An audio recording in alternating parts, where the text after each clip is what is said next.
Mae'r rhosglymau a'r cardiau yn dod rif y gwlith, a dyma ni mynd â hi gyda'r Ebolesi i'r Adfarch Dwyflwydd, y Merlod Mynydd Cymreig adran A. Ac, Wel ie, dyma ni Dan Williamson ag Ashley Oldroyd, Danash Angel Eleganza, ac wrth gwrs, mae'r boys wedi cael llwyddiant dros y 2 blynedd diwethaf. 2 blynedd yn ôl yn prif bencampwr y Sioe yn yr adran A gyda Ideal Expector. Pencampwr y stoc ifanc llynedd gyda Lynad Dyfenni, ac yn dod nôl eleni i ennill y dosbarth i'r Eboles i Dwyflwydd, efo Eboles maen wedi magu i hunain. Wrth gwrs, yn wreiddiol o Manceinion, ond erbyn hyn wedi ymgartrefu yn Dolgellau, ac mae'r ddau ohonyn nhw yn gweithio'n galed ac yn frwd iawn ac yn wrth i boddau gyda'r adran A.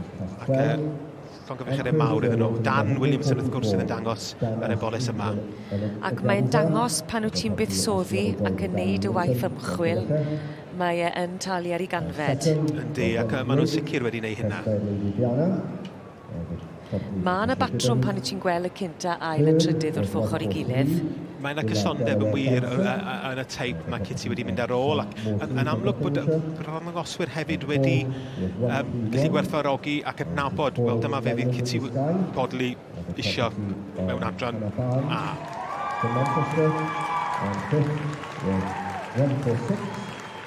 Mae'r pendroni a'r dyfalu ar ben. Mae'n swyddogol yn ennill dosbarth yr Ebolesi i'r Adfarch Dwyflwydd gyda'r adran A. Mae Danish Angel Eleganza ac Dan Williams fyna wrth i fodd yn dangos doniau y creadur arbennig yma. This is number 144, Ashley Oldroyd and Dan Williamson with Danish Angel Eleganza.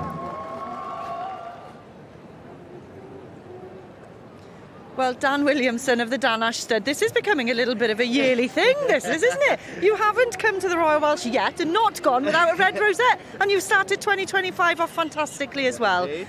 How have you been doing in the class and what have you got to come? We've only brought 2 with us. We brought a yearling filly and a 2-year-old filly, so ideal, yeah. And tell me about this one's father, because I believe there's quite a story here. Well, we were young stock champion with a dad in 2022.